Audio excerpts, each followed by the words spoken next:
तो dear student, आपका बहुत बहुत स्वागत है। आप देख रहे हैं मास्टर साहब और हमारा नाम है आयुष। तो स्टूडेंट, आज के इस वीडियो में जो टॉपिक हम लोग कंप्लीट करने वाले हैं उसका नाम है सुभाषितानी। तो आज जो है आपको हम सुभाषितानी चैप्टर भी पढ़ाएंगे, एक बार पढ़ा चुके हैं, फिर से पढ़ाएंगे और साथ में जितने भी इसके इम्पोर्टेंट क्वेश्चन हैं या ऐसे क्वेश्चन जो इस बार एकदम चांस है कि बोर्ड एग्जाम में आएगा, सारा क्वेश्चन आपको करा देंगे। तो आज के इस लेक्चर में खूब मजा आने वाला है और टर्म 2 का जो प्रिपरेशन है एकदम झकास होने वाला है। और आज के इस लेक्चर को कंप्लीट करते ही आपका बोर्ड के एग्जाम में 3 नंबर यानी कि 3 मार्क्स आपका कन्फर्म हो जाएगा आउट ऑफ 40 में।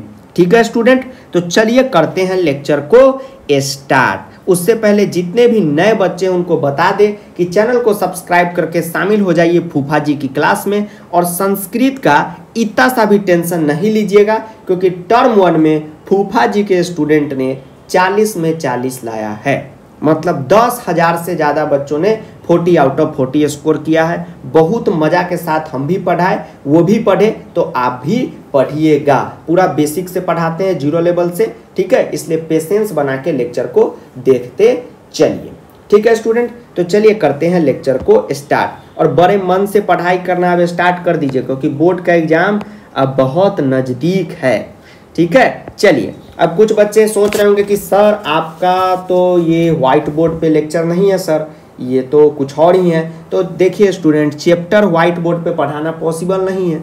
कैसे होगा व्हाइट बोर्ड पे, ठीक है। बहुत 4-4, 5-5 घंटा का वीडियो बन जाएगा अगर ये सबको लिखना शुरू कर दे। समझ रहे हैं बात को? इसलिए शांति से पढ़िएगा क्योंकि अभी टाइम जो है आपके लिए बहुत ज़्यादा कीमती है।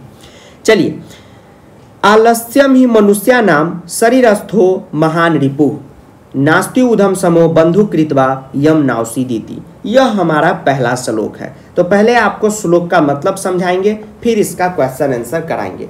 एक बात अभी से हम सभी बच्चों को कह देना चाहते हैं कि आप सभी लोग क्या काम कीजिए, वर्ड मीनिंग जितना भी है उसको याद कर जाइए क्योंकि अगर वर्ड मीनिंग याद नहीं रहेगा तो फिर आपको श्लोक का मतलब ही पता नहीं होगा और श्लोक का मतलब नहीं पता होगा तो फिर आपसे क्वेश्चन आंसर ही नहीं बनेगा। तो चलिए, इस श्लोक को पढ़ाने से पहले पहला श्लोक का जितना भी वर्ड मीनिंग है वो आपको बता देते हैं। तो देखिए स्टूडेंट, आलस्यम का मतलब होता है आलस, आलस्य। लेजी, अभी इंस्टा पे चल रहा था ना, लेजी लेड सैया, हम नहीं है किसी के भैया, वही वाला। ही का मतलब होता है निश्चय ही। मनुष्य नाम का मतलब होता है मनुष्य के। शरीरस्थ का मतलब होता है शरीर में रहने वाला। रिपु का मतलब होता है शत्रु। उधम समह का मतलब होता है परिश्रम के समान, मतलब कि परिश्रम के जितना। बंधु का मतलब होता है मित्र, भाई, सखा। आप लोग नहीं कहते हैं बंधु मतलब भाई।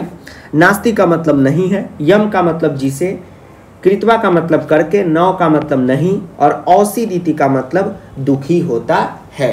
तो पहले श्लोक का इतना ही वर्ड मीनिंग है जो आपको ध्यान में रहना चाहिए। अब चलिए श्लोक का मतलब समझते हैं। ध्यान से वर्ड को तोड़ कर समझिएगा, आपको भी आएगा। आलस्यम ही, अरे क्या हो गया, आलस्यम ही मनुष्यानाम शरीरस्थो महान रिपुः। आलस्यम ही मनुष्यानाम शरीरस्थो महान रिपुः। कहने का मतलब है आलस्यम यानी आलस, ही मतलब वही आलस ही, मनुष्यानाम मतलब आदमी के, शरीरस्थो मतलब शरीर का क्या है तो महान रिपु है। महान का मतलब यहाँ पे ग्रेट नहीं हो गया, महान का मतलब हो गया कि सबसे बड़ा क्या है, रिपु है मतलब कि शत्रु है, दुश्मन है। तो इस लाइन का मतलब क्या हो गया कि निश्चय ही आलस ही क्या है, इंसान के शरीर का सबसे बड़ा दुश्मन है। और यह बात आप याद रखिएगा कि आपके शरीर का सबसे बड़ा दुश्मन कौन है, आलस है, लेजी है, ठीक है, समझ गए। चलिए सर, अभी तक तो हमको लगता था कि वही पड़ोसी हमारा दुश्मन है, नहीं, आलस दुश्मन है। अब दुश्मन आलस है तो मित्र कौन है, अगले लाइन में लिखा हुआ है, देखिए, नास्ति उधम समो बंधु कृत्वा यम नावसीदीति। ध्यान से आप देखिएगा, नास्ति उधम समो, तो नास्ति उधम समो, उधम समो, उधम समो, उधम समो का मतलब आपको क्या बताएं, उधम समो का मतलब होता है क्या, परिश्रम के समान। तो आप कहेंगे सर यहाँ पे तो धम, यहाँ पे तो सर धम समो लिखा हुआ है, ये तो हम समझ गए, ऊ कहाँ लिखा हुआ है, तो ये नीचे ये क्या लगा हुआ है, जब भी ऐसा लगा हो या ऐसा लगा हो तो उसका मतलब ऊ ही होता है। उधम समो मतलब कि परिश्रम के समान हमारा कोई भी बंधु नहीं है। ठीक है, तो सबसे बड़ा दुश्मन कौन? आलस। और सबसे बड़ा मित्र कौन? मित्र, बंधु, जो भी कहिए, सखा, सहेली, बहिनपा, जो भी कहिए, वो क्या है? उधम समो यानी कि परिश्रम है। कृत्वा यम नाव सीधीति, कृत्वा यम नाव सीधीति मतलब इस परिश्रम को करके कोई भी व्यक्ति दुखी नहीं रह सकता है। ठीक है, समझ गए? तो श्लोक का मतलब क्या हुआ कि आलस ही हमारा सबसे बड़ा क्या है? दुश्मन है, और परिश्रम ही क्या है? हमारा सबसे बड़ा मित्र है, और परिश्रम को करके कोई भी व्यक्ति दुनिया में दुखी नहीं रह सकता। अब आप कहेंगे सर औसीदीति का मतलब होता है दुखी होना, लेकिन यहाँ तो सर नावसीदीति है, तो ये संधि हो गया है, न अलग है और प्लस में ये औसीदीति जुड़ के न टर्म 1 में पढ़ाए थे ना, भूल गए होंगे। हाँ ठीक है, भूल गए तो भूल गए, अब जरूरी नहीं है पढ़ना। ठीक है, छोड़ दीजिए, समझ गए? चलिए, अरे न आ रहा है और इसमें क्या हो गया? आ हो गया, वही नावसीदीति बन गया है। समझ गए? चलिए, अब इसका करते हैं क्वेश्चन आंसर। अब क्वेश्चन आंसर आपको दो फॉर्मेट में बोर्ड के एग्जाम में पूछेगा। ठीक है, एक पूछेगा एक पदेन उत्तरत, एक पदेन उत्तरत, दूसरा पूछेगा पूर्ण वाक्यन उत्तरत। तो एक पदेन उत्तरत का मतलब क्या होता है बउआ कि 1 वर्ड में आंसर दीजिए। कितने वर्ड में दीजिए? 1 वर्ड में आंसर दीजिए। जैसे मान लीजिए कि हम आपसे पूछे कि आपका क्या नाम है, तो आप बोलेंगे कि मेरा नाम राहुल कुमार है। ठीक है, तो आप एक वर्ड में अगर आपसे हम पूछे ये बताओ तुम्हारा नाम क्या है, तो आप सीधा बोलेंगे राहुल कुमार। अब इसी को हम कहें कि पूर्ण वाक्य में दो, यानी कि पूरे सेंटेंस में लिखो, तो आप आगे पीछे ये लगा देंगे कि मेरा नाम राहुल कुमार है, हो गया। ठीक, तो इसी को कहते हैं एक पदेन मतलब कि 1 वर्ड में, पूर्ण वाक्यन मतलब कि पूरे वाक्य में। समझे? चलिए, ये तो समझ गए। अब यहाँ पे 2 आपको लिखा हुआ है एक पदेन और एक लिखा हुआ है पूर्ण वाक्यन। शांति से करेंगे, ध्यान से देखिएगा। यहाँ पे है, ध्यान से देखिए, ध्यान से देखिए बाबू। आलस्यम अस्माकम महान रिपुः क अस्ति, अस्माकम महान रिपुः क अस्ति। समझिए ध्यान से, अस्माकम महान रिपुः क अस्ति। क्वेश्चन देखिएगा और यहाँ से भागने की कोशिश कीजिएगा तो फिर कभी नहीं आएगा। शांति से समझिए। आप लोग बचपन से अस्माकम विद्यालय पे लेख लिखते आए हैं। अस्माकम का मतलब क्या हो गया? हमारा। तो महान का मतलब क्या हो गया? सबसे बड़ा। रिपु का मतलब क्या हो गया? शत्रु। कह का मतलब क्या हो गया? कौन। ये सब याद रहना है। कह किसे कहते हैं, कह का मतलब क्या होता है, कस्य का मतलब क्या होता है, ये सब याद रहना चाहिए। और अस्ति का मतलब है, तो यानी अस्माकम महान रिपु क अस्ति मतलब हमारा सबसे बड़ा मित्र क्या है? तो आप सबसे बड़ा शत्रु कौन है? अस्माकम महान रिपु क अस्ति। अस्माकम का मतलब क्या हो गया? हमारा। महान रिपु क अस्ति मतलब हमारा सबसे बड़ा शत्रु कौन है? ठीक है, कौन है? तो अभी आपको श्लोक में पढ़ा है कि हमारा सबसे बड़ा शत्रु कौन है? आलस है। तो क्या हो जाएगा इसका आंसर? आलस्यम हो जाएगा। अब आपके मन में सवाल होगा कि क्या सर बोर्ड के एग्जाम में हमें पैराग्राफ या श्लोक दिया रहेगा? तो बिल्कुल दिया रहेगा, क्वेश्चन के ऊपर ही लिखा रहेगा। बात समझ रहे हैं? इसी तरह आपको लिखा रहेगा और इसी में से आपको क्वेश्चन पूछेगा, तो देख के आपको लिख देना है आलस्यम। ठीक है, आलस्यम अगर आप ऐसे लिख रहे हैं या आलस्यम आप ऐसे लिख रहे हैं, दोनों जो है आपका सही है। जो बच्चा आपको मन ऐसे लिखे ऐसे लिखे, दोनों सही है। क्वेश्चन का मतलब क्या हुआ कि हमारा सबसे बड़ा शत्रु कौन है? तो आलस है। उसके बाद अगला क्वेश्चन है हमारा, केन समः बंधु न अस्ति। केन समः बंधु न अस्ति। केन मतलब किसके, समः मतलब समान, बंधु न अस्ति मतलब कि किसके समान बंधु नहीं है। तो अभी हम आपको पढ़ाएं उधम समः। तो आप कहेंगे कि सर आंसर हम उधम समः लिख दें। बिल्कुल लिख दीजिए, लेकिन आपका गलत हो जाएगा। आप कहेंगे सर कैसे, अभी आप पढ़ाएं कि उधम समः के मतलब परिश्रम के समान हमारा कोई भी मित्र नहीं है, मतलब सबसे बड़ा मित्र क्या है? परिश्रम है। बिल्कुल सही है, लेकिन एक बात ध्यान रखना है कि क्वेश्चन आपको किस फॉर्मेट में पूछा है। क्वेश्चन आपको केन से पूछा है, तो आप भी आंसर उसी पे करेंगे। तो इसका सही आंसर क्या हो जाएगा? सही आंसर हो जाएगा उधमेन। ठीक है, क्या हो जाएगा? उधमेन। क्यों? क्योंकि केन पे क्वेश्चन है। ठीक है, चलिए ये हो गया एक पदेन। अब आते हैं हम लोग पूर्ण वाक्यन में। देखिए पूर्ण वाक्य में क्या होता है स्टूडेंट कि आधा से ज़्यादा आंसर आपको क्वेश्चन में ही मिल जाएगा और आधा आपको श्लोक में से खोजना रहेगा। क्वेश्चन है कि किम कृत्वा मनुष्य न औषधीति। ध्यान से देखिए, किम मतलब क्या, कृत्वा मतलब करके, मनुष्य मतलब आदमी, न मतलब न, औषधीति मतलब दुखी होता है। क्या करके आदमी दुखी नहीं होता? अगर आपसे हम हिंदी में पूछे कि क्या करके दुखी नहीं होता है तो आप कहेंगे सर क्या पूछ रहे हैं, अभी ये तो आप बताएं परिश्रम करके, यानी कि उधम सम। बिल्कुल सही, किम पे है तो हमें यहाँ पे क्या लिख देंगे, बताइए क्या लिख देंगे आंसर में? ये हम यहाँ पे उधम लिख देंगे, हो गया, और बाकी बात वही उतार देंगे, बन गया। बहुत इंपॉर्टेंट क्वेश्चन है, याद कर जाइए। ठीक है, ये हल्का क्वेश्चन है और फंसाने वाला क्वेश्चन है। ठीक है, चलिए एक बार और समझा देते हैं। क्या करके आदमी दुखी नहीं होता है? तो परिश्रम करके आदमी दुखी नहीं होता है, तो बाकी बात तो वही ना लिखना है, बस किम से आंसर है तो वहाँ पे हम उसका जवाब लिख दिए, हो गया, सही है। आपके मन में होगा कि सर आप क्यों कहे कि ये सवाल और ये सवाल बहुत ज़्यादा इंपॉर्टेंट है? इसलिए क्या है, क्योंकि आधा से ज़्यादा बच्चा का जब हम कॉपी चेक करते हैं तो पूरा का पूरा ये लाइन लिख देता है। अब बोर्ड को पता रहता है कि बच्चा सब गलती करेगा, इसलिए बोर्ड क्या करता है, दिमाग लगा देता है और यही क्वेश्चन पूछ देता है। ठीक, तो पहला का श्लोक हो गया क्लियर? जी सर क्लियर हो गया। अब चलिए दूसरे श्लोक पे चलते हैं। अब चलिए स्टूडेंट चलते हैं हम लोग अपने दूसरे श्लोक पे। ठीक है, ये भी एग्जाम पॉइंट ऑफ व्यू से बहुत ज़्यादा इंपॉर्टेंट है, specially Anvay point of view से। तो अन्वय आपको और करा देंगे, बिल्कुल टेंशन नहीं लीजिए, अभी क्वेश्चन आंसर हम करा रहे हैं।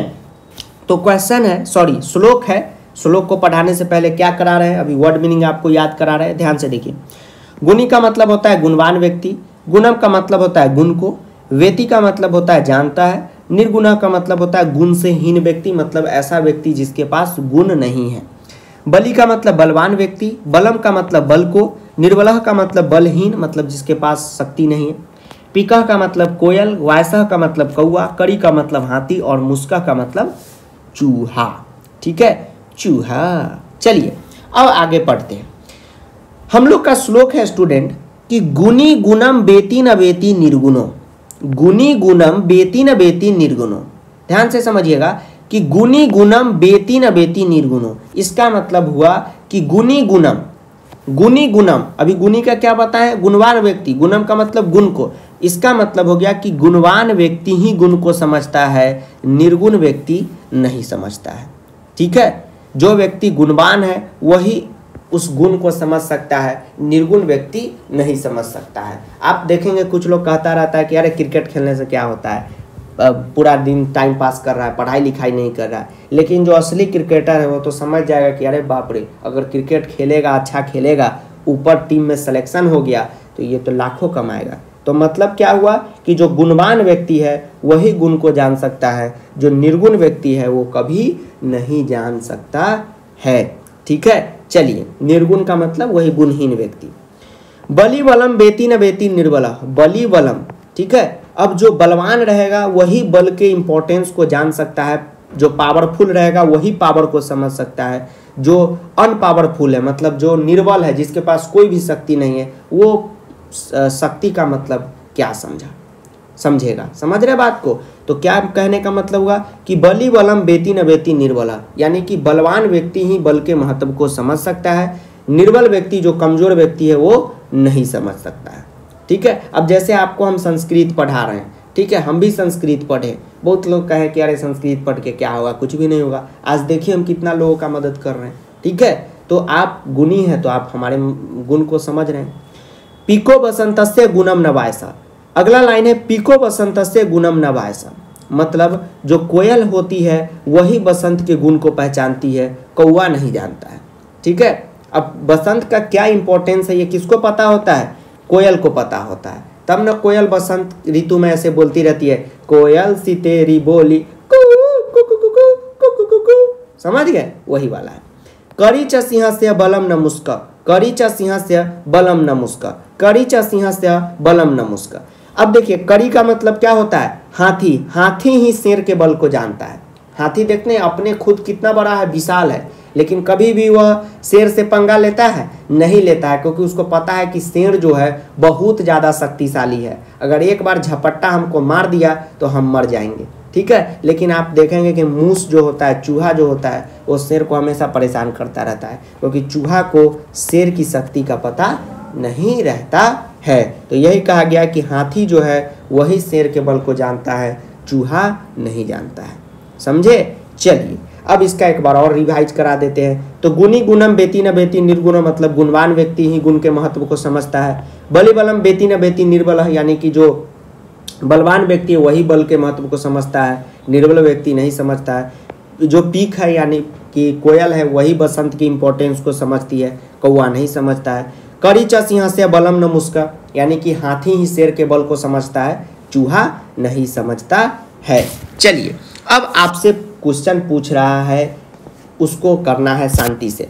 देखिए क्वेश्चन क्या पूछ रहा है बाबू कि कीदृशः जनः गुणम जानाति, कीदृशः जनः गुणम जानाति, कैसा, कीदृशः का मतलब कैसा जन जो है आदमी गुण को जानता है। तो आपको अभी श्लोक में बताएं कि गुणी गुणम मतलब कि गुण को कौन जानता है, गुणवान व्यक्ति ही जानता है, गुणी व्यक्ति ही जानता है। तो इसका सिंपल सा आंसर क्या हो जाएगा, गुणी हो जाएगा। बात को समझे, सिंपल सा आंसर क्या हो जाएगा, गुणी हो जाएगा। ठीक है सर, कैसे पता चला? आराम से पता चला, श्लोक तो आपको बोर्ड के एग्जाम में दिया ही रहेगा, आराम से आप पकड़ लीजिएगा। देखिए कैसे, कीदृशः जनः गुणम जानाति, मतलब कीदृशः कैसा, जन मतलब आदमी, गुणम मतलब गुणम, गुणम मतलब अभी आपको क्या बताया, गुण को जानता है। तो कैसा व्यक्ति गुण को जानता है, तो गुणी व्यक्ति ही जानता है, निर्गुण व्यक्ति थोड़ी जानेगा। चलिए उसके बाद अगला आता है पूर्ण वाक्यन उत्तरत, यानी कि पूरे वाक्य में उत्तर दें। ठीक है, कह रहा है कि पिकह किम जानाति च किम न।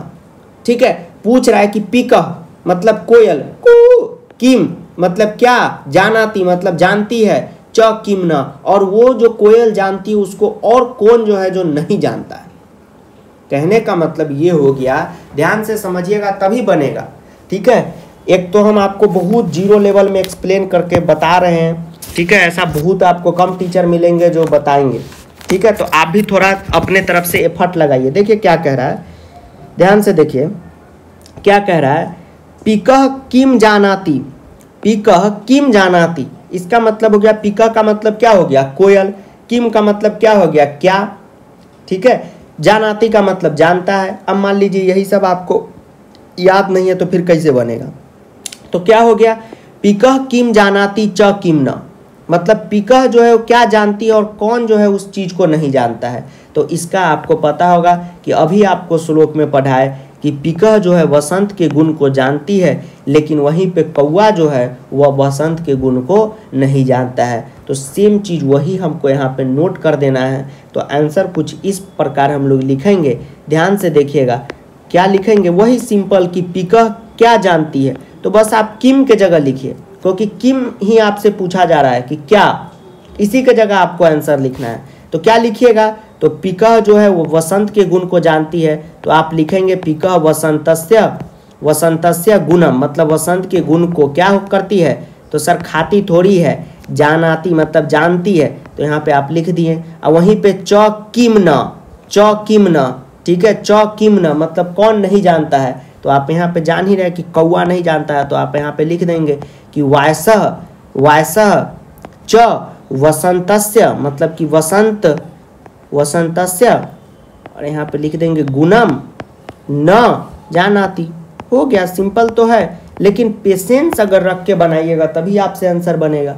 समझ गए, क्वेश्चन क्या था कि कोयल किस चीज को जानती है और कौन है जो नहीं जानता है। तो कोयल वसंत के गुण को जानती है, वहीं पे वायसा जो है वो बसंत के गुण को नहीं जानता है, मतलब जो कौवा है वह बसंत के गुण को नहीं जानता है।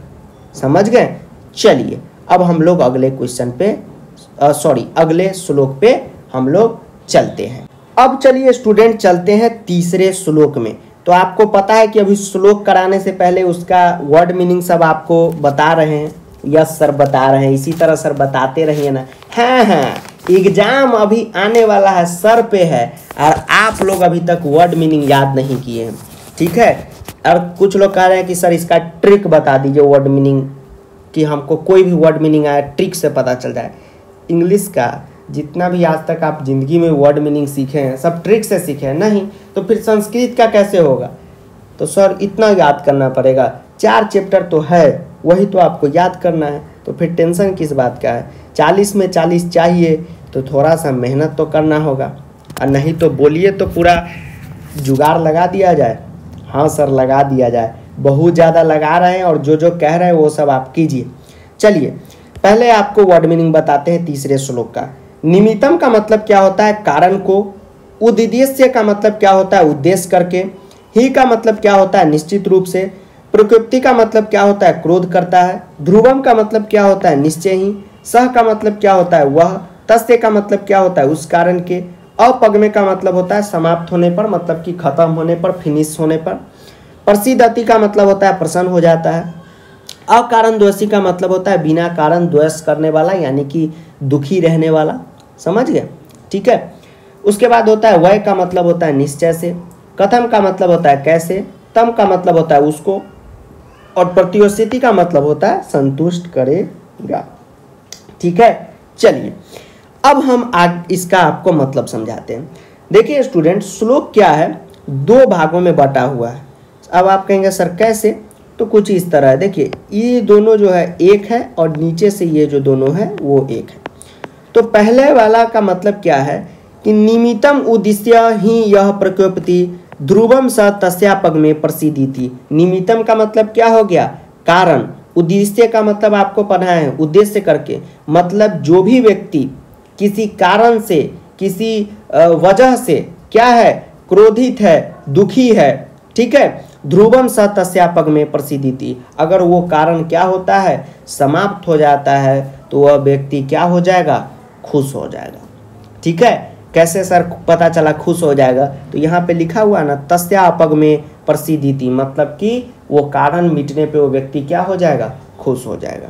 तो कहने का मतलब क्या हो गया कि जो भी व्यक्ति किसी कारण से क्या है, दुखी है, मतलब क्रोधित है, अगर वो कारण मिट जाता है तो व्यक्ति क्या हो जाता है, खुश हो जाता है।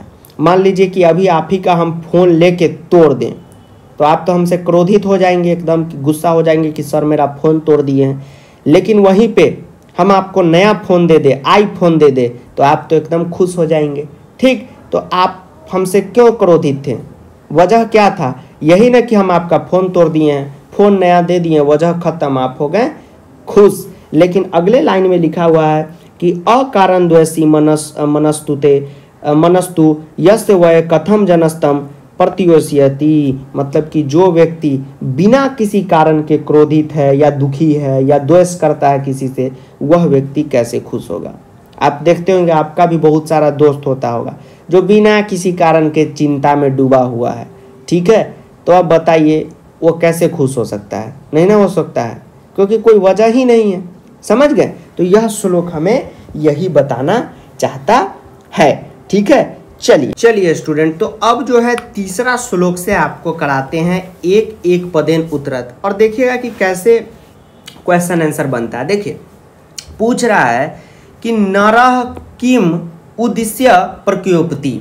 अब बताइए स्टूडेंट कि मान लीजिए, थोड़ा सा इमेजिन कीजिए, जिनसे भी क्वेश्चन आंसर नहीं बन पा रहा है उनके लिए हम बता रहे हैं कि बउआ अगर मान लो कि इसका हिंदी मतलब अगर हमको पता न हो तो हम लोग कैसे बना पाएंगे, नहीं बना पाएंगे, ठीक है।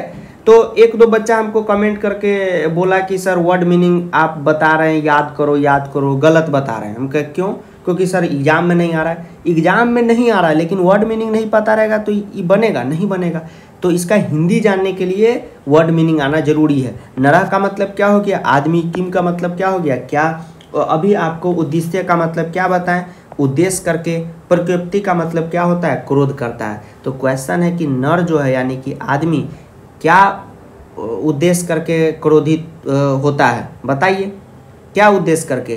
तो निश्चित तौर पे क्या उद्देश्य करके होता है, तो कोई ना कोई कारण को ही उद्देश्य करके क्रोधित होता है। तो इसका आंसर क्या हो जाएगा, निमित्तम हो जाएगा। क्या हो जाएगा, निमित्तम हो जाएगा, ठीक। तो यहाँ पे सिंपल हमें क्या लिख देना है, इसका आंसर निमित्तम लिख देना है। तो आप जो है ऐसा नहीं है कि शुद्ध आप समझ के आपको आना चाहिए, टूटा फूटा भी समझिएगा तो हो जाएगा, लेकिन जो रियल मतलब है उसको समझ में आना जरूरी है। जैसे इसका मतलब क्या हो गया कि आदमी क्या उद्देश्य करके क्रोधित होता है, तो निमित्तम मतलब किसी कारण की वजह से ही वो क्या होता है, क्रोधित होता है। ठीक है, चलिए अब हम लोग चलते हैं चौथे श्लोक में। अब चलिए स्टूडेंट चलते हैं हमारे चौथे नंबर श्लोक पे। ध्यान से श्लोक को समझना है और फिर क्या करना है, क्वेश्चन आंसर करना है। ठीक है, चलिए तो सबसे पहले आपको वर्ड मीनिंग बता देते हैं। देखिए वर्ड मीनिंग में है उदीरितः का मतलब होता है कहा हुआ, अर्थ का मतलब होता है संकेत मतलब यानी कि हिंट, गृहते का मतलब होता है ग्रहण किया जाता है, नागा का मतलब होता है हाथी, वहंती का मतलब होता है उठाते हैं या ले जाते हैं, बोधिता का मतलब होता है बताए गए, अनुकतम का मतलब होता है बिना कहे हुए को, उहुति का मतलब होता है अंदाजा लगा लेता है, प्रैंगिक ज्ञान फल का मतलब होता है दूसरों के संकेत से उत्पन्न ज्ञान रूपी फल। अब देखिए होता क्या है वो समझिए। जैसे कि यहाँ पे आपको हम बताएं कि वर्ड मीनिंग याद कीजिए, तो एक दो बच्चा बोलता है कि आप गलत बता रहे हैं सर, वर्ड मीनिंग तो एग्जाम में आएगा नहीं, क्यों याद करें। लेकिन आप जो है मतलब तो समझ गए कि सर क्या कहना चाहते हैं कि वर्ड मीनिंग याद रहेगा तभी हमसे क्वेश्चन आंसर बनेगा, और क्वेश्चन आंसर नहीं बनेगा तो मार्क्स से नहीं आएगा, तो फिर पढ़ने का क्या फायदा। क्या मार्क्स के लिए ना सब पढ़ता है। तो हमने आपको एक हिंट दिया कि वर्ड मीनिंग याद कर लीजिए, तो आपने पूरा बुद्धि लगा के समझ लिया कि अरे सर इसलिए कह रहे हैं, बहुत जरूरी है, तो इसी को हम कहेंगे प्रैंगित ज्ञान फला। ही का मतलब क्या हो गया, निश्चय ही। बुद्धिया का मतलब क्या हो गया, बुद्धियां। ठीक है, चलिए अब आपको श्लोक का मतलब समझाते हैं और फिर इसका क्वेश्चन आंसर आपको कराते हैं। देखिए यहाँ पे श्लोक है स्टूडेंट कि उदीरितो अर्थ पशुनापि गृहाते। ध्यान से समझिएगा, उदीरितो अर्थ पशुनापि गृहाते मतलब यह है कि उदीरितो अर्थ, ठीक है, उदीरितो अर्थ, उदीरितः का मतलब क्या बताएं, कहा हुआ। ठीक, मतलब कहा हुआ तो पशुनापि गृहाते। ठीक है, पशुनापि, यहाँ पे पशुना, ध्यान से देखिएगा, ये पशुना जो है पशुना और जोर अपी जो है ये बन गया हुआ है पशुनापि, संधि होके। और अपी का मतलब टर्म 1 में पढ़ाए थे, क्या होता है अव्यय में, भी होता है सर। ठीक है, तो मतलब कहने का मतलब ये है कि कहा हुआ तो पशु भी ग्रहण कर लेते हैं। अगर आप किसी कुत्ते को कहते हैं शू शू, तो कुत्ता काटने दौड़ जाता है कि नहीं। ठीक है, कुत्ता अगर आप पोसे होंगे, कुत्ता को अभी आप अपने घर में रखे होंगे, तो जहाँ जहाँ आप ले जाएंगे वहाँ वहाँ चलेगा। मतलब कहने का मतलब ये है कि कहा हुआ तो पशु भी ग्रहण कर लेते हैं। हायाश्च नागश्च वहंती बोधिता, अगर हायाश्च नागश्च, हया का मतलब क्या हो गया बताइए, हया का मतलब क्या हो गया, सिंपल है, क्या हो गया नहीं बताएंगे हम, आप बताइए। नागा का मतलब हाथी और हया का मतलब क्या हो गया, घोड़ा। मतलब कि घोड़ा और जो हाथी होता है वो भी कहने पर क्या होता है, चलने लगता है। जहाँ आप घोड़ा को दौड़ाते जो तबरक तबरक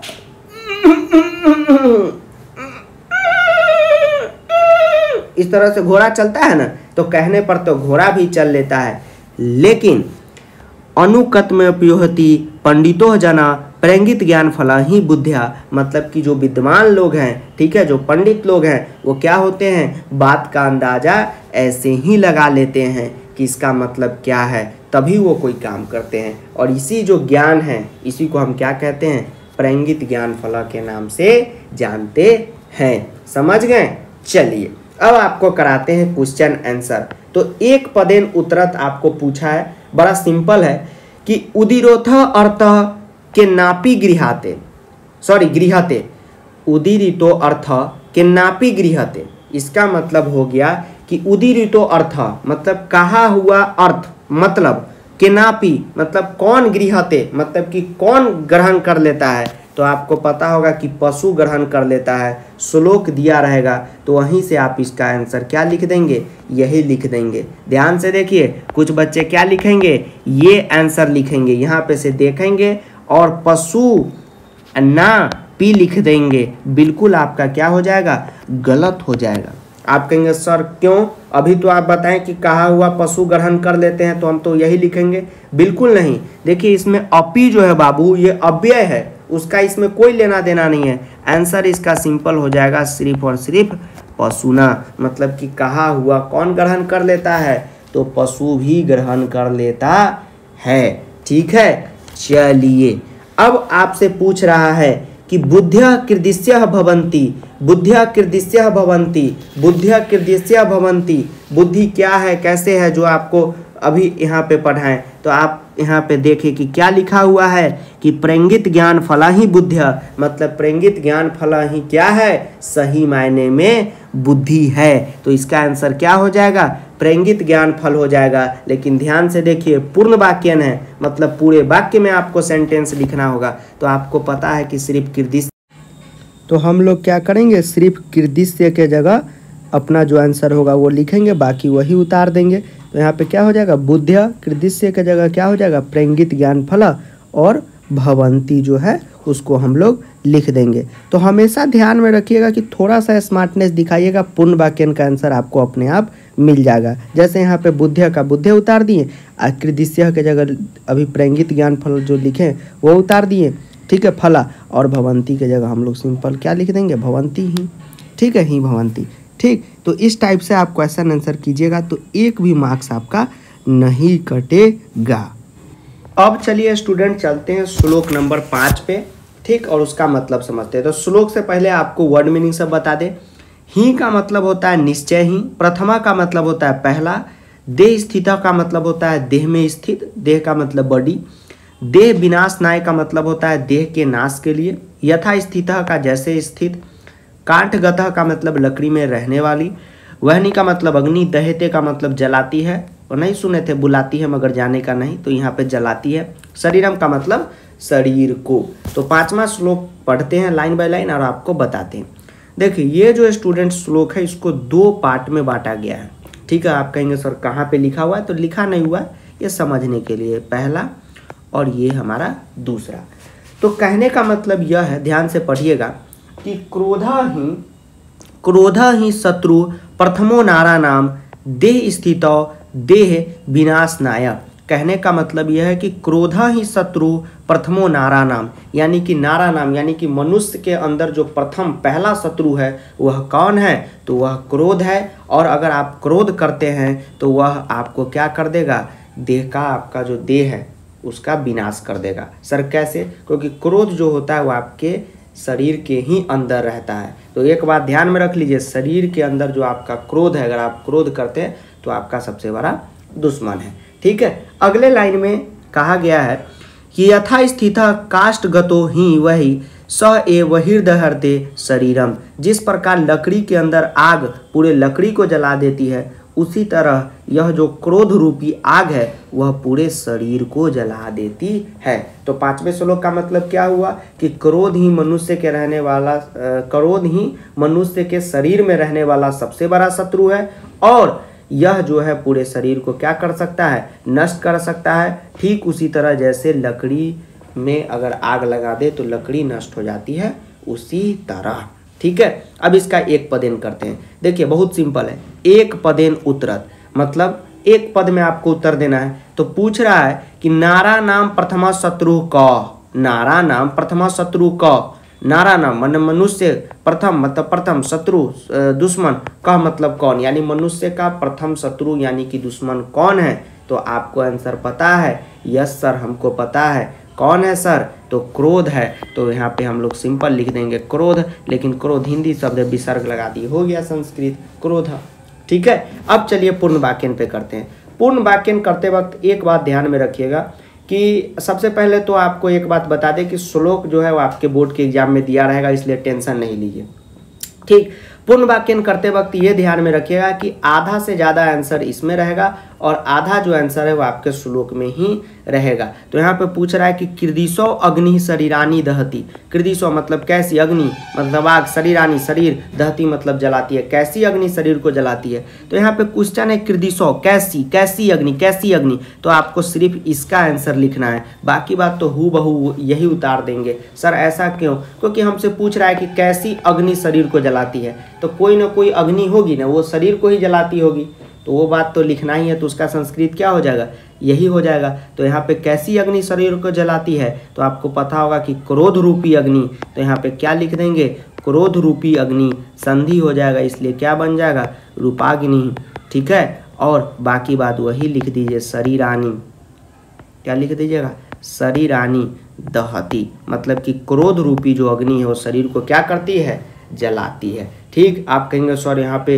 ये रूपाग्नि क्यों हुआ, संधि है। जैसे देखिए रूप रूप चिल्ला चिल्ला के सिखाए थे कि नहीं सर, भूल गए। अब बताइए, सब भूल जाइएगा तो कैसे काम चलेगा। याद कीजिए, अ और अग्नि में का क्या, दोनों मिलके क्या बन गया, बताइए, आ बन गया, तो इसीलिए हो गया रूपाग्नि। ठीक है, तो क्रोध रूपाग्नि शरीरानी दहती, यानी क्रोध रूपी जो आग है, अग्नि है, वो क्या करते हैं, पूरे शरीर को जला देती है। ठीक है, 5वां श्लोक हो गया। अब छठे पे चलते हैं। अब छठा श्लोक जो है उसको कराते हैं। उससे पहले आपको इसका वर्ड मीनिंग सब बता देते हैं। मृगा का मतलब होता है हिरण, मृगः संग्रम का मतलब होता है हिरणों के साथ, अनुवर्जंती का मतलब होता है पीछे पीछे चलते हैं, गाभा का मतलब होता है गाय, गोभी का मतलब होता है गायों के साथ, तुर्गा का मतलब घोड़े, तुर्गह का मतलब घोड़े के साथ, सुधिया का मतलब विद्वान लोग, सुधीवी का मतलब विद्वानों के साथ, समानशील का मतलब समान व्यवहार, वेनेसु का मतलब स्वभाव वालों में, और संख्यम का मतलब होता है मित्रता। संख्यम का मतलब बहुत लोग समझ लेते हैं कि वो पैसा नहीं गनता है, कितना संख्या है, वो वाला नहीं। संख्यम का मतलब श्लोक में क्या होता है, मित्रता होता है। देखिए कहा गया हुआ है कि मृगा मृगे संगकम मनुवर्जंती, कहने का मतलब है कि मृगा मृगे यानी हिरण का दोस्ती किसके साथ रहेगा, हिरण के साथ रहेगा। मतलब हिरण के पीछे कौन चलता है, हिरण चलता है। गावश्च गोभी तुर्गा अस्तुरंगे के, मतलब कि गाय गाय के साथ और घोड़ा जो है घोड़े के साथ। उसी तरह मूर्खाश्च मूर्खे सुधी सुधी भी, यानी मूर्खाश्च मूर्खे यानी मूर्ख लोगों के साथ, और सुधी सुधी भी मतलब विद्वान लोगों के साथ। तो यह जो श्लोक है इससे आपको यह बताने की कोशिश की गई है कि आपकी जो दोस्ती होगी हमेशा आपके समान योग्यता वालों के साथ ही होगी। देखिए अंत में लिखा भी हुआ है कि समानशील वेनेसु संख्या, मतलब हमेशा जो दोस्ती होती है, मित्रता होती है, वो समान लोगों के साथ ही होती है। अगर कोई लफुआ है तो उसका दोस्त भी लफुआ रहेगा, कोई गुंडा है तो उसका दोस्त भी गुंडा, कोई पढ़ने वाला है तो उसका दोस्त पढ़ने वाला, ठीक है, कोई बाबू सोना वाला है तो उसका दोस्त भी बाबू सोना वाला। ठीक, तो ये मतलब इसका हुआ। उसी तरह श्लोक में तो ये सब है नहीं बाबू सोना। ठीक, अब लेखक को थोड़ी पता था कि आज के युग में बाबू सोना तो हया मोहब्बत प्यार मोहब्बत होगा। तो मृगा मृगे मतलब हिरण हिरण के साथ, गाय गाय के साथ, घोड़ा घोड़े के साथ, मूर्ख मूर्ख के साथ, और विद्वान लोगों के साथ हमेशा चलते हैं। ठीक है, चलिए अब इसका क्वेश्चन है सिंपल सा, क्या है, मृगा कै संग का मनुवर्जंती, मतलब जो है हिरण किसके साथ चलता है। मृगा का मतलब होता है हिरण, तो आपको यहाँ पे क्या पता चला है, मृगा मृगे, मृगा जो है मृगा मृगे, तो यहाँ पे क्या हो जाएगा, इसका सही आंसर मृगे हो जाएगा। ठीक है, चलिए हो गया, बन गया हमारा, बिल्कुल सही है। ठीक, उसी तरह अगर पूछ देता मूर्ख किसके साथ, तो मूर्खा। पूर्ण वाक्यन उत्तरत, अब देखिए पूर्ण वाक्यन कीजिएगा तो बड़े ध्यान से कीजिएगा। यहाँ पे क्वेश्चन है कि संख्यम केसु भवती, संख्यम कैसु भवती, तो संख्यम का मतलब क्या हो गया, संख्यम का मतलब हो गया सर मित्रता हो गया, मित्रता हो गया। मित्रता कैसी होती है, तो आपको अभी बताया कि समानशील वालों के साथ होती है, यानी कि अगर एक समान व्यक्ति है, मतलब अगर वो भी फिल्म हीरो है, वो भी फिल्म का हीरो है, तो दोनों की दोस्ती होगी। तो बस हमें केसु पे आंसर देना है, बाकी बात तो उसी तरह लिख देना है। तो संख्यम केसु भवती, तो आपको अभी श्लोक में पढ़ाए हैं, क्या पढ़ाएं कि समानशील वेनेसु, मतलब कि मित्रता जो है वो हमेशा, ये देखिए समानशील वेनेसु संख्या, मतलब मित्रता हमेशा समानशील वाले लोगों के साथ होती है। तो संख्या में आप कहेंगे सर वहाँ पीछे यहाँ आगे क्यों लगा दिए, अरे श्लोक में तो उल्टा सुल्टा लिखा रहता है, लेकिन हम लोगों को सही करके लिखना है। जैसे क्वेश्चन पूछा है संख्यम पहले है तो संख्यम दिए, समानशील, और यहाँ पे हम लोग सिंपल लिख देंगे वेनेसु, और यहाँ पे भक्ति हो गया। हमारा जो पूरा आंसर है वो हो गया, बढ़िया बन गया। ठीक, तो यहाँ पे वेनेसु आप यहाँ पे सिंपल लिख दीजिएगा कि संख्यम समानशील वेनेसु भक्ति, यानी कि संख्यम केसु भक्ति, यानी संख्यम का मतलब है मित्रता, मित्रता कैसी होती है, केसु कैसी होती है, तो यहाँ पे संख्यम समानशील वेनेसु मतलब कि हमेशा सेम क्वालिफिकेशन वालों के साथ होती है। बन गया हमारा आंसर। ठीक है स्टूडेंट, अब चलिए चलते हैं 7 नंबर श्लोक पे। अब चलिए स्टूडेंट चलते हैं 7वें नंबर श्लोक पे। उससे पहले आपको उसका वर्ड मीनिंग सब बता दें। तो सेवितव्य का मतलब होता है सेवन, सेवन यानी कि आसरा लेने योग्य। महावृक्ष का मतलब होता है महान वृक्ष। ठीक है, तो यह जो है 7वां नंबर श्लोक ये बहुत ही ज़्यादा इंपॉर्टेंट है। ठीक है, तो इसको आप लोग ध्यान में रखिएगा। ठीक, चलिए ये सब वर्ड मीनिंग है जो आपको एकदम क्या होना चाहिए, याद रहना चाहिए। फल छाया समन्वित का मतलब होता है फल और छाया से युक्त, मतलब कि ऐसा पेड़ जिसके पास क्या हो, फल भी हो और छाया भी हो। दैवात का मतलब भाग्यवश, निर्व्याते का मतलब रोकी जा सकती है। तो अब चलिए श्लोक को पढ़ते हैं। श्लोक का कहने का मतलब ये है कि सेवितव्य, ध्यान से सेवितव्यो महावृक्ष फल च छाया समन्वितः यदि दैवात फलम नास्ति छाया के निर्व्याते। मतलब कहा गया है कि सेवितव्यो मतलब कि हमें ऐसे ही वृक्ष का शरण लेना चाहिए, आश्रय लेना चाहिए जिस वृक्ष के पास क्या हो, फल भी हो और छाया भी हो। कहने का मतलब ये है स्टूडेंट कि श्लोक के माध्यम से यह कहा गया है कि आपको हमेशा ऐसे वृक्ष का आश्रय लेना चाहिए जिसके पास फल भी हो, छाया भी हो। लेकिन यदि दैवात फलम नास्ति, मान लीजिए कि भाग्यवश, दुर्भाग्य से अगर उस पेड़ पे अगर फल नहीं है तो उसके छाया को के निर्व्याते, मतलब उसके छाया को किसके द्वारा रोका जा सकता है।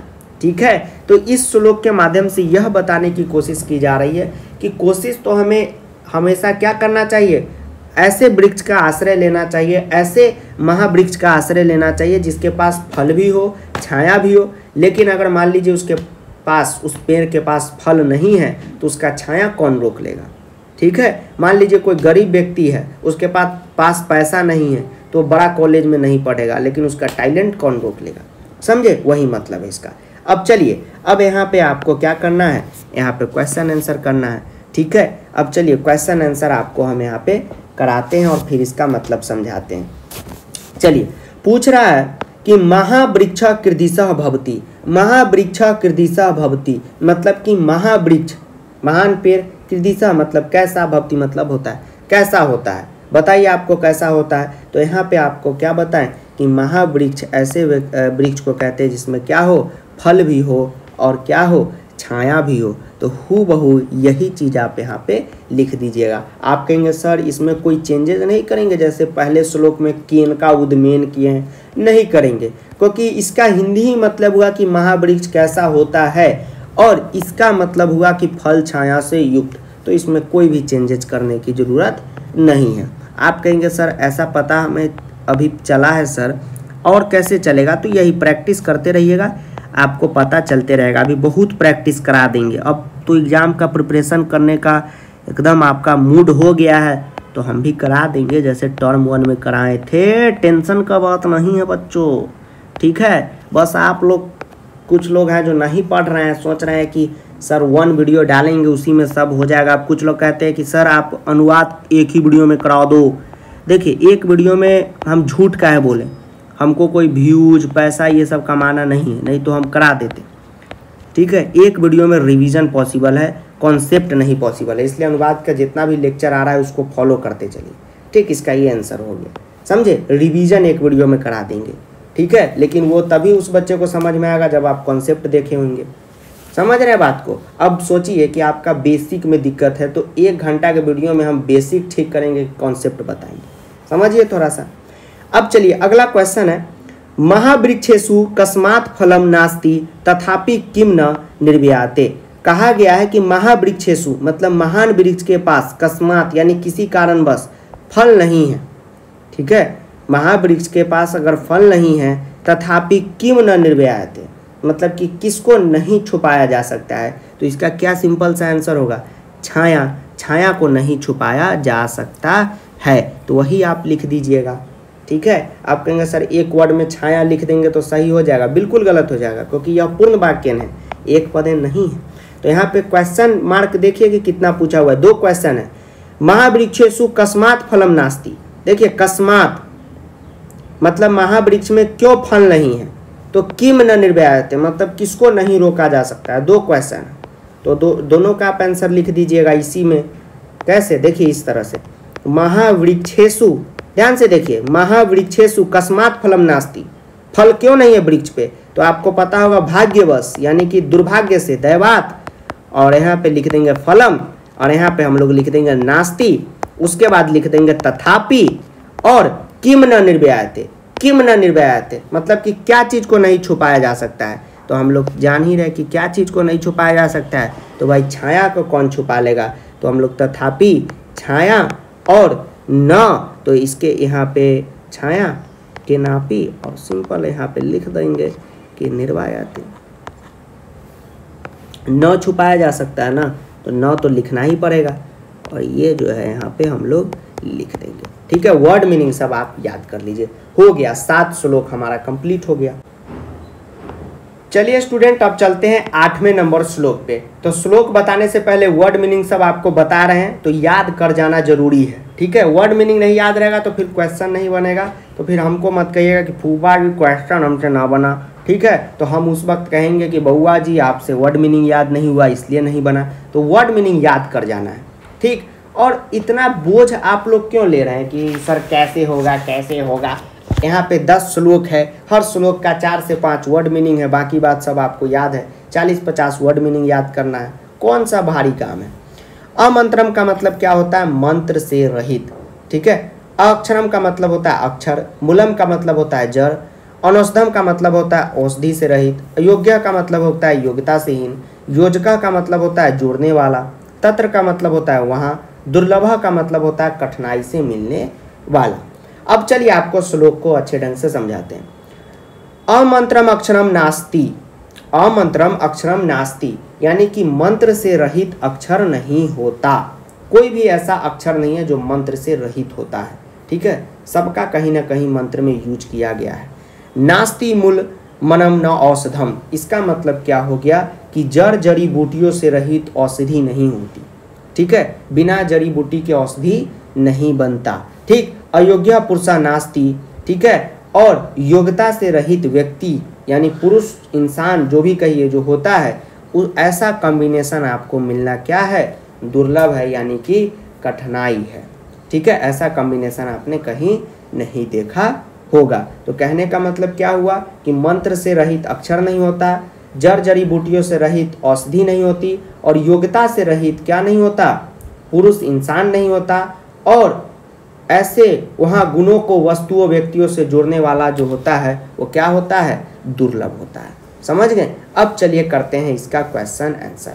पूछ रहा है कि अक्षरम कीर्दिशम न भवति। ध्यान से देखिए, अक्षरम कीर्दिशम न भवति। अक्षरम का मतलब अक्षर, कीर्दिशम का मतलब कैसा, न का मतलब न, भक्ति का मतलब है अक्षरम कैसा नहीं होता है। तो आपको अभी बताएं कि अमंत्रम अक्षरम नास्ति, मतलब कि बिना मंत्र से रहित क्या नहीं होता, अक्षर नहीं होता। तो सिंपल आप यहाँ पे क्या दे देंगे, इसका आंसर अमंत्रम आप यहाँ पे दे देंगे।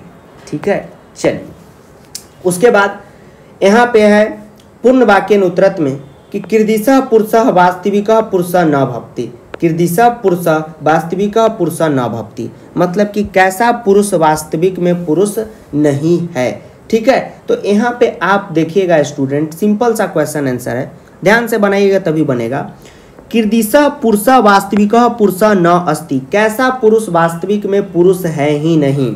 तो आपको यहाँ पे बताएं अयोग पुरुषः, इसका आंसर क्या हो जाएगा, अयोग पुरुषः। तो ध्यान से देखिएगा, अगर एक पदेन में पूछे तो आप कीर्दिशः के जगह सिंपल यहाँ पे अयोग पुरुषः, इसका क्या हो जाएगा, आंसर हो जाएगा।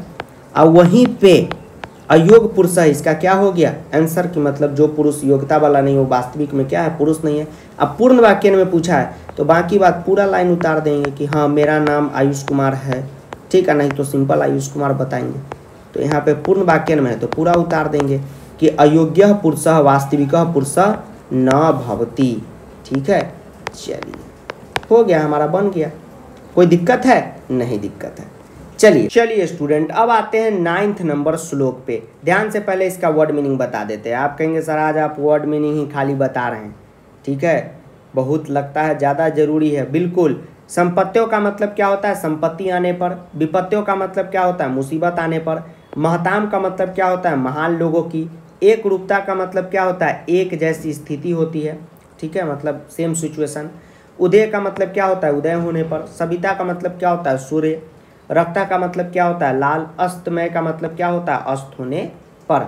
तो कहने का मतलब यह है कि संपत्तियों च विपत्तियों च महात्म्य का एक रूपता। इसका मतलब हो गया महात्म्य का एक रूपता, मतलब कि संपत्ति यानी कि धन या विपत्ति मुसीबत दोनों आने पर जो महान लोग होते हैं, ठीक है, क्या होते हैं, महताम जो होते हैं यानी महान लोग होते हैं उनका एक रूप ही होता है।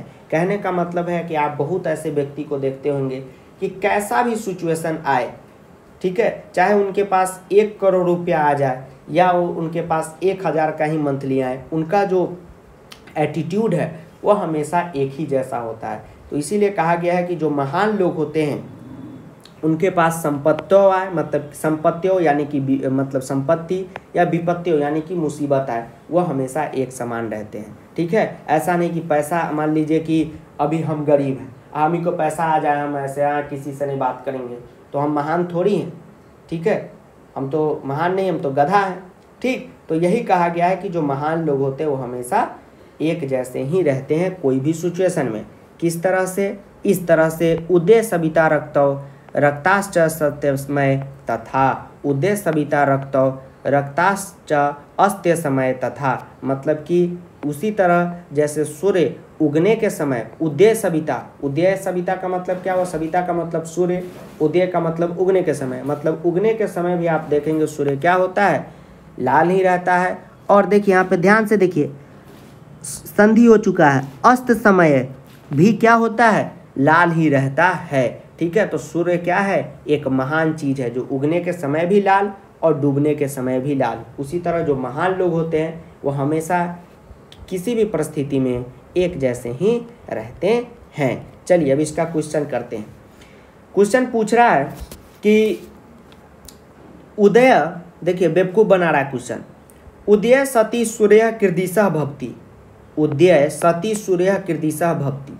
अभी आपको बताएं कि उदय सती सूर्य कीर्दिशः भवति मतलब कि उगने के समय सूर्य जो होता है कैसा होता है? तो आपको पता होगा कि सूर्य क्या होता है? लाल कलर का होता है। तो रक्तो देंगे नहीं, रक्तो तो यहाँ पे दोनों के लिए प्रयुक्त हुआ है, सिर्फ और सिर्फ इसका क्या हो जाएगा? उगने के समय पूछ रहा है, क्या हो जाएगा? सर डूबने के समय भी तो लाल ही रहता है, पूछ नहीं रहा है, तो हम क्या लिखेंगे? रक्त लिखेंगे। लेकिन जैसे ही हम रक्त लिखेंगे हमारा दिमाग कहेगा कि अरे बेटा रक्त जो होता है वो तो हिंदी शब्द है, तो तुमको तो लिखना है संस्कृत, तो हम कहेंगे अरे बेटा लो विसर्ग लगा दिए, क्या हो गया?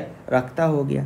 ठीक है, उसके बाद पूछ रहा है कि महताम एक रूपता कदा भवति, महताम एक रूपता कदा भवति मतलब जो महान लोग होते हैं, जो महताम मतलब कि महान लोग होते हैं वह एक रूप में कब, कदा, कदा भवति कब रहते हैं? तो आपको अभी बताएं कि संपत्त्यो च विपत्त्यो मतलब कि संपत्ति आने पर भी और विपत्ति आने पर भी जो महान लोग होते हैं वो हमेशा एक जैसे ही रहते हैं। तो हम लिख देंगे, क्या लिख देंगे? महताम एक रूपता, देखिए कदा से क्वेश्चन है तो कदे में लिखिए, एक रूपता कदा भवति, तो आप यहाँ पे लिख देंगे कि महताम एक रूपता संपत्त्यो च विपत्त्यो च भवति, सॉरी हाँ, संपत्त्यो च विपत्त्यो च भवति, यानी कि मुसीबत आने पे या धन आने पे जो बड़े लोग होते हैं, सॉरी बड़े लोग नहीं, महान लोग होते हैं, वो क्या होते हैं?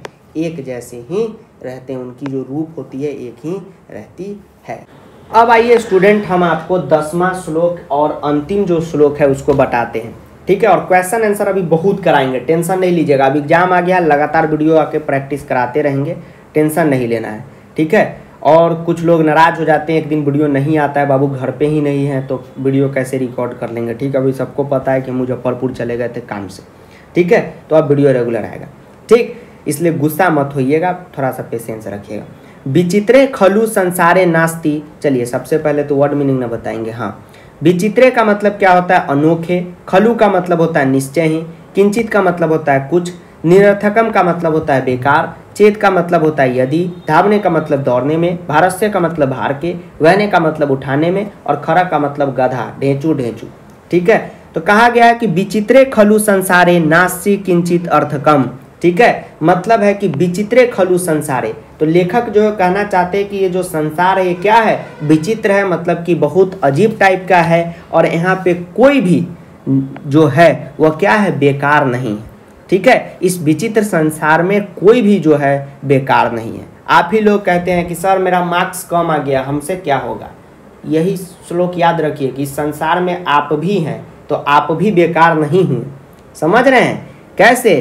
तो अश्वचेत धावने विरह, अश्व चेत धावने विरह, लेखक कहना चाहते हैं कि अश्व मतलब जो घोड़ा है वह दौड़ने में तेज है तो भारस्य वहने खर, तो गधा भी जो है वह भार ढोने में तेज है। ठीक है, तो यह लेखक यह बताना चाहते हैं कि यह जो संसार विचित्र है भैया, इसमें कोई भी चीज़ जो है वो बेकार नहीं है। ठीक है, सबका अपना अपना क्या है, महत्व है। कैसे, अगर घोड़ा दौड़ने में तेज है तो गधा भी क्या है, भार ढोने में तेज है। ठीक है, समझ रहे हैं बात को। यही इस श्लोक का मतलब हो गया कि संसार में कोई भी चीज़ बेकार नहीं है। जैसे संस्कृत कोई पढ़ता है, नहीं पढ़ता है, हम पढ़ लिए तो कहाँ बेकार हुआ, ये भी तो फायदा हो रहा है, कितना बच्चा का फायदा हो रहा है। ठीक है, फूफा जी कहलाते हैं, तभी तो संस्कृत पढ़ाते हैं। ठीक है, चलिए अब 10वां का करते हैं क्वेश्चन आंसर। तो यह जो है अभी मजाक से हट के बोले स्टूडेंट, तो इसको रियलिटी मानिएगा। ठीक, आप देखते हैं जो फेल होता है वही मंत्री बन जाता है, मतलब वो बेकार नहीं था। ठीक, समझ गए कि नहीं। तो इस संसार में कुछ भी बेकार नहीं है। ठीक है, तो पूछ रहा है कि संसारे, एक पदेन में संसारे कीदृशः अस्ति, संसारे मतलब ये संसार, कीदृशः मतलब कैसा, अस्ति मतलब है कैसा है। तो अभी आपको बताएं कि क्या है, विचित्रे है। लेकिन यहाँ पे विचित्रे डायरेक्ट नहीं लिखेंगे, सिंपल पूछ रहा है। ठीक है, वो एक वचन नहीं पढ़े उसी टाइप से कि संसारे कैसा है, तो आप यहाँ पे सिंपल लिख देंगे विचित्र। विचित्र हो जाएगा आपका हिंदी शब्द, तो विसर्ग लगा दीजिए विचित्र। पूर्ण वाक्य पूछ रहा है कि अश्व खर च कीदृशो वीरो सतः, ध्यान से बताइएगा, बनाइएगा। क्वेश्चन जब भी पूछे, क्वेश्चन से डर जाइएगा तो उसी वक्त आप भी क्या हो जाइएगा, डर जाइएगा। ठीक है, सर आप तो बोलना चाहते थे कुछ और, हाँ नहीं प्रचार आता है, जो डर गया सो मर गया। उसी तरह क्वेश्चन से बात कीजिए कि क्या रे क्वेश्चन तेज समझता है अपना आपको। देखिए अभी 2 मिनट में हम तुमको बना देंगे। अश्व खर च, अश्व मतलब घोड़ा, खर का मतलब गधा, हाँ गधा, च कीदृशो वीरो सतः मतलब अश्व घोड़ा और गधा किसमें वीर हैं, तो वही आपको पूरा लिख देना है कि किसमें वीर है। सर कैसे पता चला, देखिए यहाँ पे बतावे क्या है, वीरो सतः, वीरो बालका बालको बालक, वीरो दुई वचन, अश्व खर दोनों के लिए है, इसलिए किसमें वीर है, तो हम यहाँ पे लिख देंगे कि अश्व जो है वह क्या है, चेत। चेत का मतलब क्या होता है सर, अभी आप बताए हैं सर, काहे हमको लजा रहे हैं। चेत का मतलब यदि, यानी अश्व चेत धावने विरह, मतलब कि अगर घोड़ा जो है दौड़ने में वीर है, ठीक है, महान है, विरह अस्ति, ठीक है, तो तहरी मतलब यहाँ पे अव्यय लगा देंगे और लिखेंगे कि गधा जो है वह किसमें वीर है, तो भारस्य वहने वीर, मतलब कि गधा भार ढोने में वीर है। ठीक है, तो गधा का नामो तो लिखे ना, नहीं तो हम ही गधा ना हो जाए। हाँ, वहने खरा कहाँ लिख दिए, अश्व चेत धावने वीरः अस्ति तहरी भारतस्य वहने खरह वीर भवती, मतलब जो गधा है वह भार ढोने में तेज है। ठीक है, हो गया इसका आंसर कि अश्व।